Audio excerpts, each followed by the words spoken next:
Hola, ¿qué tal audiencia? Mi nombre es Artemio Salazar y soy el conductor del tren.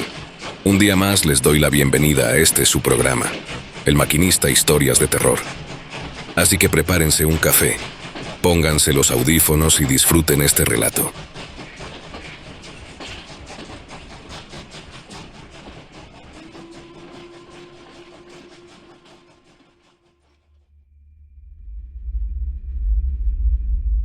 Trabajo en una oficina que técnicamente no existe.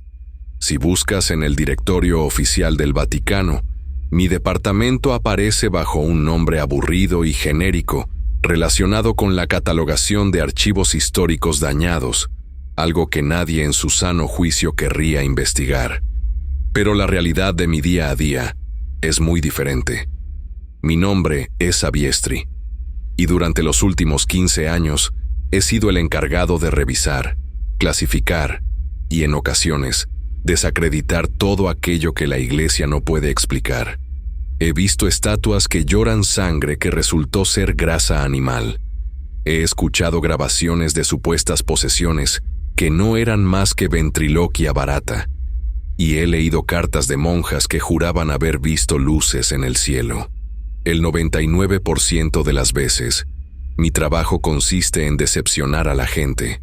Soy el hombre que llega, toma muestras, hace preguntas lógicas y redacta un informe diciendo que el milagro no es un milagro y que el monstruo es solo un perro con sarna. Sin embargo, hay un 1% que no termina en la trituradora de papel. Hay cosas, objetos y a veces seres que no encajan. Esas cosas no se destruyen, se guardan, y para las cosas más peligrosas, las que no pueden estar en una estantería, existe el nivel 0. Hoy es la primera vez que bajo allí. El trayecto hacia el nivel 0 no es algo que se haga caminando. Tuve que pasar por 3 puestos de control diferentes antes de llegar siquiera al ascensor de carga. El ambiente en el Vaticano suele ser silencioso y respetuoso, pero a medida que te acercas a las zonas restringidas, el silencio cambia. Deja de ser un silencio de paz y se convierte en un silencio de tensión. Los guardias que custodian estos pasillos no llevan los uniformes coloridos y tradicionales que los turistas fotografían en la plaza de San Pedro. Aquí abajo, la guardia suiza viste de gris táctico y negro.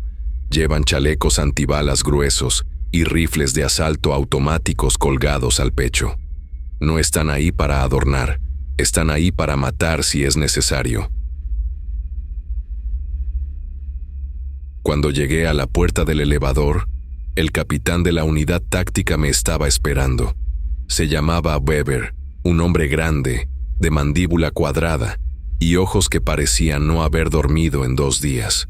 No me saludó con amabilidad, simplemente asintió y señaló el panel de seguridad. Tuve que poner mi mano, escanear mi retina y pasar una tarjeta magnética que me habían entregado esa misma mañana. «Padre Sabiestri», dijo Weber con voz grave mientras las puertas del ascensor se cerraban. «Las reglas abajo son simples. No toque nada a menos que se lo indiquen. No se acerque al sujeto más allá de la línea amarilla pintada en el suelo. Y si le damos la orden de salir, usted corre, no pregunta. No mira atrás. Corre. ¿Entendido? Entendido, capitán, respondí. Traté de que mi voz sonara firme, pero sentía un nudo en el estómago. El descenso fue largo. El ascensor no tenía indicador de pisos, pero sentí la presión en los oídos, como cuando un avión empieza a aterrizar. Estábamos bajando mucho más allá de los sótanos, más allá de las catacumbas conocidas, adentrándonos en la roca madre sobre la que se asienta Roma. Mientras bajábamos, aproveché para repasar mentalmente el archivo que me habían dado. No me habían dejado sacarlo de la oficina de seguridad, así que tuve que memorizar los detalles clave. El sujeto no tenía nombre, solo un número de registro. El informe decía que había sido capturado en el año 1119. La fecha me parecía absurda. Estamos hablando de la época de las cruzadas. Según los documentos, una expedición de 9 caballeros templarios Había encontrado una entrada sellada en la ladera del monte Ararat, en lo que hoy es Turquía. Entraron buscando reliquias bíblicas, quizás restos del arca, pero encontraron algo más. El informe era escueto en cuanto a cómo lo capturaron. Solo mencionaba que, de los 9 caballeros, solo 3 regresaron con vida. Traían consigo una caja de hierro reforzada con cadenas bendecidas. Lo que más me inquietaba no era la antigüedad de la criatura, sino el hecho de que hubiera estado aquí, bajo nuestros pies, durante 900 años. Me preguntaba cómo era posible mantener a algo vivo tanto tiempo. ¿Qué comía? ¿Dormía? El archivo no daba detalles sobre su biología, solo advertencias sobre su comportamiento. Extremadamente hostil, fuerza desproporcionada, manipulador. El ascensor se detuvo con un golpe seco que me sacó de mis pensamientos. Las puertas se abrieron y el aire que entró en la cabina era frío y seco. Olía a ozono, a desinfectante industrial y, muy al fondo, a algo rancio, como carne vieja o humedad estancada. «Vamos», ordenó Weber. Salimos a un pasillo oscuro, y luego la iluminación era blanca, fuerte y clínica, de esas luces fluorescentes que zumban constantemente y te dan dolor de cabeza si estás mucho tiempo debajo de ellas. No había cuadros en las paredes, ni cruces, ni símbolos religiosos. Solo hormigón y puertas de acero. Caminamos unos 50 metros hasta llegar a la última puerta, una estructura masiva de metal con una pequeña ventanilla de vidrio reforzado. Allí nos esperaban otros 3 miembros del equipo de Weber. Al igual que el capitán, iban armados hasta los dientes. Revisaron sus armas al vernos llegar, quitando los seguros con un chasquido metálico que resonó en el pasillo vacío. Weber se acercó al panel de la puerta y tecleó un código. Luego se giró hacia mí. «Recuerde, padre, la línea amarilla». La puerta se abrió con un silbido hidráulico. Primero entró el equipo táctico. Se movieron rápido, con precisión militar, desplegándose en abanico por la habitación. 2 se quedaron pegados a la pared de la entrada, y otros 2 avanzaron hasta posiciones de tiro, apuntando sus rifles hacia el centro de la sala. Weber me hizo un gesto para que entrara. Di un paso al frente y entré en la sala de interrogatorios del nivel 0. La habitación era amplia, tal vez de unos 10 metros por 10 metros, con el mismo hormigón gris en las paredes y el suelo. En el centro exacto de la sala, iluminado por un foco cenital aún más potente que los del pasillo, estaba él. Mi primera impresión fue de decepción mezclada con confusión. Después de leer sobre los templarios y los siglos de encierro, mi mente había fabricado la imagen de un gigante, una bestia enorme que llenara la habitación. Pero lo que vi sentado allí era pequeño. La criatura no medía más de 1,5 metros. Estaba sentada en un bloque de piedra que servía de silla, con las manos y los pies sujetos por grilletes de metal oscuro y grueso, conectados a cadenas que se anclaban directamente al suelo y a la pared trasera. A primera vista, con la cabeza gacha, parecía un niño enfermo o un simio desnutrido. Pero entonces, el capitán Weber cerró la puerta detrás de nosotros, y el sonido del cierre hermético hizo que la criatura levantara la cabeza. Fue en ese momento cuando entendí por qué necesitábamos 4 rifles de asalto. A pesar de su baja estatura, el ser no tenía nada de frágil. Su cuerpo era una masa compacta de músculos. No tenía grasa, solo fibra y nervio, tensos bajo una piel que me revolvió el estómago. Su piel era de un tono grisáceo, casi traslúcida en algunas zonas, dejando ver venas oscuras que latían lentamente. Pero lo peor eran las cicatrices. Estaba cubierto de marcas de quemaduras. No eran quemaduras recientes, eran antiguas, piel derretida y vuelta a sanar una y otra vez, formando patrones irregulares sobre su pecho y brazos.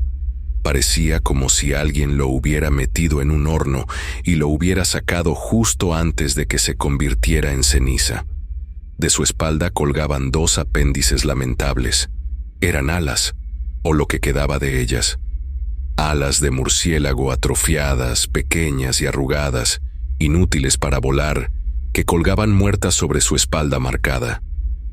Me acerqué lentamente hasta la mesa de metal que habían atornillado al suelo, respetando la distancia y quedándome detrás de la línea amarilla que Weber había mencionado. Puse mi carpeta sobre la mesa y miré al prisionero a los ojos. No tenía nariz, solo dos orificios verticales en el centro de la cara. Su boca era ancha, una línea fina y cruel, pero sus ojos eran dos pozos de obsidiana. No tenían blanco, no tenían iris ni pupilas. Eran totalmente negros y brillantes, como si estuvieran hechos de petróleo líquido. Y me estaban mirando. No miraban a los guardias, no miraban a las armas. Me miraban a mí. Sentí un escalofrío que me recorrió la espalda, un instinto primitivo que me gritaba que saliera de allí. No era miedo a que me atacara físicamente. Era la sensación de estar frente a algo que estaba mal, algo que no debería existir en la naturaleza. Registro 7734, dije. Mi voz sonó un poco más aguda de lo que me hubiera gustado en ese entorno estéril. Soy el padre Sabiestri. He venido a hacerle unas preguntas. La criatura no respondió de inmediato. Inclinó la cabeza ligeramente hacia un lado, como un pájaro curioso. El movimiento fue fluido, demasiado rápido para un ser humano, pero controlado. Los guardias a mi lado se tensaron. Pude ver cómo el dedo de Weber se apretaba ligeramente sobre el gatillo de su rifle HK-416. El punto rojo del láser de su arma estaba fijo en la frente de la criatura. Justo entre esos ojos negros. ¿Me entiende?, pregunté de nuevo, tratando de mantener la autoridad. La criatura sonrió. Fue una sonrisa lenta que reveló unos dientes que no eran humanos. Eran cerrados, pequeños y afilados como agujas, y había demasiados en su boca. Entonces hizo algo que heló la sangre en mis venas. Sin dejar de mirarme, tensó los brazos. Fue un movimiento sutil al principio. Los bíceps de sus brazos, marcados por las quemaduras, se hincharon. Las venas de su cuello se brotaron como cuerdas. Escuché un gemido metálico. Miré hacia los grilletes. El metal, acero reforzado de varios centímetros de grosor, estaba empezando a chirriar. ¡Alto!, gritó Weber, dando un paso adelante. Los 4 guardias apuntaron sus armas con decisión, listos para disparar. La criatura no se detuvo. Siguió tensando los músculos, y el sonido del metal estirándose se hizo más fuerte, un chirrido agudo que llenó la habitación. No estaba tratando de escapar, no estaba forcejeando con desesperación. Lo estaba haciendo despacio, con calma, solo para demostrarnos algo. Vi cómo la argolla de hierro clavada en el muro de hormigón empezaba a ceder, soltando polvo de cemento. Me di cuenta en ese segundo de que las cadenas no lo estaban reteniendo. Si esa cosa quisiera, si realmente quisiera salir, esos hierros no durarían ni 2 segundos. Estaba ahí sentado porque quería estar sentado. El chirrido cesó de golpe cuando la criatura relajó los músculos. El silencio volvió a caer sobre la sala, pero ahora era mucho más pesado. La argolla de la pared había quedado parcialmente arrancada, colgando de un ángulo extraño. La criatura soltó una exhalación que sonó como un siseo. «Hablas su lengua», dijo. Su voz no sonaba como la de un hombre. Era rasposa, profunda, como si tuviera grava en la garganta. No movió mucho los labios. El sonido parecía venir de lo profundo de su pecho. El latín, la lengua de los muertos para los hombres muertos. Tragué saliva. Mi garganta estaba seca. «Hablo la lengua de la iglesia», respondí, sorprendido de que mi voz funcionara. «La iglesia», repitió la criatura saboreando la palabra con desprecio. «Los cuidadores del zoológico». Su mirada barrió la habitación, deteniéndose un instante en los rifles de asalto antes de volver a mí. No había miedo en sus ojos. Había aburrimiento, una paciencia infinita y aterradora. 900 años. dijo la criatura. 900 años de silencio en la oscuridad. Y ahora me envían a un hombre pequeño con una carpeta de papel. Se inclinó hacia adelante tanto como las cadenas se lo permitieron. Su rostro quedó a medio metro de la línea amarilla. Podía olerlo desde ahí. No olía sucio, a pesar de su aspecto. Olía a algo quemado, a ceniza fría y a electricidad estática, como el aire antes de una tormenta muy fuerte. «Pregunta, hombre pequeño», susurró, y su voz resonó en las paredes de hormigón. «Pregunta antes de que decida que estoy cansado de esperar». Weber me miró de reojo, sin bajar el arma. Podía ver el sudor bajando por su sien. Él también lo sabía. Sabía que sus balas quizás no fueran suficientes si la criatura decidía cruzar la línea. Abrí la carpeta con manos que intenté que no temblaran. Miré la primera hoja, aunque ya sabía lo que decía. Tenía que seguir el protocolo. Tenía que hacer mi trabajo, aunque cada fibra de mi cuerpo me decía que estábamos cometiendo un error terrible al estar allí. Según los registros de la Orden del Temple, comencé leyendo el texto para no tener que mirarlo a los ojos. Fuiste encontrado en las faldas del Ararat. La ubicación coincide con las coordenadas históricas donde se cree que encalló el arca. Hice una pausa, levantando la vista. La iglesia quiere saber sobre el arca. Queremos saber qué se salvó. Queremos saber si quedan restos. La criatura soltó una risa seca, un sonido corto y ladrado. «¿El arca?», dijo, burlándose. «Ustedes buscan madera podrida, buscan un barco. Creen que fue un crucero de salvación». Sus ojos negros brillaron bajo la luz blanca. «No tienes idea de lo que realmente pasó en esa caja de madera cuando cerraron la puerta y empezó a llover, ¿verdad, padre?», negué con la cabeza lentamente. «No», dije. «Por eso estoy aquí, para que me lo digas». La criatura se recostó de nuevo en su bloque de piedra, relajando la postura, pero la tensión en el aire no disminuyó. Parecía satisfecho, como un gato que acaba de ver a un ratón entrar en su trampa. «Bien», dijo, «te contaré una historia, pero no te va a gustar. No hay palomas, ni ramas de olivo, ni arcoíris al final de esta historia. Solo hay agua, oscuridad y hambre. Mucha hambre». El sonido de la ventilación parecía haberse vuelto más fuerte, o quizás era el latido de mi propio corazón en mis oídos. Estaba atrapado en el nivel 0 con un monstruo que había vivido el diluvio, y por la forma en que me miraba, tenía la terrible certeza de que él no había sido uno de los animales invitados a subir a bordo. Me ajusté el cuello de la sotana, sentí el sudor frío en mi nuca y preparé mi bolígrafo. «Pero primero, me gustaría saber qué eres», dije. Y así, en las entrañas del Vaticano, la pesadilla comenzó a hablar. «No soy animal de tu Dios», dijo, y su voz era áspera, profunda, llena de desprecio. «La carne que Noé se molestó en salvar es la versión débil, lo que arrastró en pares. Yo no soy esa basura». «Entonces, ¿qué eres?»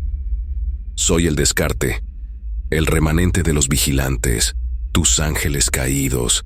Eran arquitectos frustrados. Bajaron a la tierra y crearon lo que les dio la gana». «¿Un experimento?», pregunté. «Un engendro, un arma. Fui forjado en la carne, modelado y cocido en los pozos de alquimia. Mis cicatrices son de la fragua. Fui diseñado para la guerra de ellos. Y cuando el diluvio llegó», dije, tratando de seguir la línea lógica, «eras un error que debía ser limpiado. Una mancha. La orden fue salvar solo lo natural. Yo no estaba en la lista. Pero sobreviviste». «Sobreviví. El arca era una caja inmensa. Noé era un viejo temeroso. Me colé entre los costales de grano días antes de que la puerta se cerrara. Me enteré allí. 40 días sin comer. El grano era mi escondite, no mi cena. Yo soy depredador, y la carne estaba servida. El arca no fue refugio, fue una despensa flotante. Comiste el cargamento vivo». Mi voz sonó apenas un susurro. El hambre era una tortura. Salía solo cuando la tormenta era ensordecedora. Cacé lo pequeño. Fui un exterminador silencioso. El ruido de la lluvia tapaba el crujido de los huesos. Bebí la sangre para no morir de sed. Extinguiste especies enteras. Lo que llamas extinción, yo lo llamo la cuenta de la cena. Me comí la prueba de que el pacto de Dios falló. Y luego, te quedaste en el Ararat hasta que los templarios te encontraron. Y te capturaron. 9 hombres con espadas. La criatura sonrió con burla. Era un gesto de desprecio total. Esa es la parte que no me encaja. Eres letal. ¿Por qué estás encadenado por hierro humano? ¿Te volviste débil? El cuerpo de la criatura se tensó con irritación. ¿Crees que perdí?, preguntó. Estás sujeto. La criatura se puso de pie, su movimiento era rápido y tenso. Siéntese, gritó Weber. Los guardias alzaron sus rifles. La criatura ignoró la amenaza. Yo me entregué. Necesitaba transporte. Quería llegar al centro del nuevo mundo. La iglesia. El lugar de mayor flujo humano. No entiendo tu lógica, dije. Mi voz se había vuelto un temblor. Si odias a la humanidad, ¿por qué viniste a la fuente de su fe? Porque la fuente es la podredumbre, dijo con desprecio. La carne que Noé salvó es estúpida, pero la carne que se arrodilla es la más fácil de engañar. La fe de ustedes es también su debilidad terminal. ¿La iglesia es solo un taxi para ti?, pregunté. Una carroza, una caja fuerte que se autocustodia, una broma de 900 años. El diluvio falló al limpiar, y tú, Dios, falló al confiar en la sumisión como base para un nuevo mundo. Yo estoy aquí para terminar el trabajo de manera eficiente, sin agua. ¿Y tu trabajo es matarnos a todos? Mi trabajo es purgar la mancha. Cuando me veas, Padre, no me veas como un monstruo. Veme como la corrección. La humanidad que salió de ese barco en el Ararat no era mejor. Era más cobarde. Se arrodilló por miedo, no por amor. Y el miedo se pudre. 900 años has estado aquí abajo, catalogando tus mentiras. ¿En serio crees que tu fe tenía el poder de retener algo que fue forjado antes de la creación? Tenemos las reliquias. Tenemos la palabra de Dios. Tienen mentiras para contarse. Tienen huesos secos y ropas caras. Creen que el poder reside en lo que está muerto, no en lo que respira. Se equivocan. Durante 9 siglos fui una bomba de tiempo que esperaba el momento. Observé a cada sacerdote, cada guardia, cada burócrata que pasaba por aquí. ¿Y qué observaste? Observé la ineficacia. Observé que su temor no es a Dios, sino a la idea de que Dios no exista, y que sus protocolos son patéticos. Los templarios eran guerreros. Ellos me trajeron aquí por ambición y me retuvieron por temor. Ustedes son guardianes de biblioteca. Me dejé encadenar por la misma razón que un parásito se deja ingerir por el huésped. Me trajeron al centro del cuerpo. Me dieron acceso a los pulmones. Su temor a mí, su secreto más oscuro, se convirtió en mi mayor activo. Yo no soy el prisionero. Ustedes lo son. Todos los que están arriba creyendo que el aire que respiran es limpio y que el mal está encadenado bajo tierra. Entonces, ¿qué conclusión sacaste de mi trabajo? ¿Que soy un simple burócrata? Yo creo que eres un catalizador. Su trabajo aquí es catalogar la desesperación. Yo soy la prueba de que su Dios abandonó este proyecto hace mucho. Me dejé ver por los templarios precisamente porque sabía que una institución obsesionada con el miedo a la oscuridad me conservaría. La estupidez humana fue mi mejor aliada y la fe, mi transporte más rápido. Entonces, si tu objetivo es purgar la mancha, como dijiste, y ya has llegado al centro de la humanidad, ¿qué cosa eres tú que te permite terminar el trabajo? Soy un contenedor. Mis creadores me diseñaron para guardar una sola cosa. Esa cosa es el fin. ¿Y qué es esa cosa? Una plaga de los Nefilim, Una enfermedad tan antigua que sus defensas son inútiles. Pero ¿por qué la plaga? ¿Por qué no simplemente matar a la familia de Noé y terminar la línea allí? Porque no se trata de terminar una línea de sangre, se trata de corregir un error biológico de escala planetaria. El diluvio dejó sobrevivientes, dejó las raíces. Yo soy el herbicida. La plaga es la forma más rápida y democrática de deshacerse de un material de construcción defectuoso. No hay salvación en una caja de madera, solo hay corrupción. Y yo soy esa corrupción. 900 años de paciencia, ¿fue solo para crear un resfriado mortal? No es un resfriado, es el cese de la función biológica que permite la fe. Destruye la base que permite a la humanidad arrodillarse. Es la eliminación del miedo, y por ende, la eliminación de su debilidad. Es el final de su patética dominación, el fin de la carne blanda. Pero, ¿y si te equivocas? ¿Y si hay cura? ¿Y si la fe? No habrá cura, porque no es una enfermedad moderna. Es un patógeno de los Nefilim, una biología tan antigua y superior que sus defensas son inútiles. La infección, el arma final. Tu Dios usó agua, yo usaré el aire.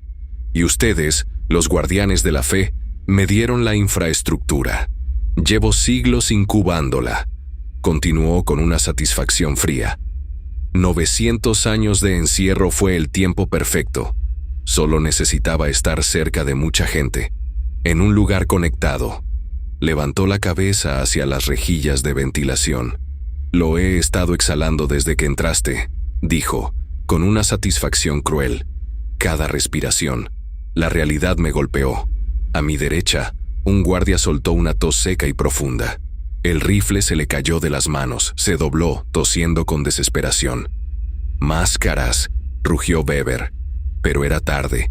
El segundo guardia se llevó la mano a la boca. «¡Contaminación!», gritó Weber, doblando su cuerpo por una tos violenta. «¡Evacuación inmediata! ¡Celen el nivel!». El pánico se apoderó de mí. El guardia que había tosido primero se desplomó con un ataque de tos. La criatura se recostó, cerrando los ojos. Su pecho se infló y el aire salió con un siseo prolongado. Las rejillas zumbaban. Weber me agarró del brazo tosiendo sangre. «¡Salga! ¡Ahora!». Mientras corríamos, miré hacia atrás. La criatura encadenada sonreía. Comprendí la verdad. El diluvio había estado en pausa. La iglesia había liberado el arma biológica destinada a terminar el trabajo. El pasajero del arca había completado su viaje. A los pocos días la tos me golpeó con fuerza. Aún recuerdo bien ese año, 2019.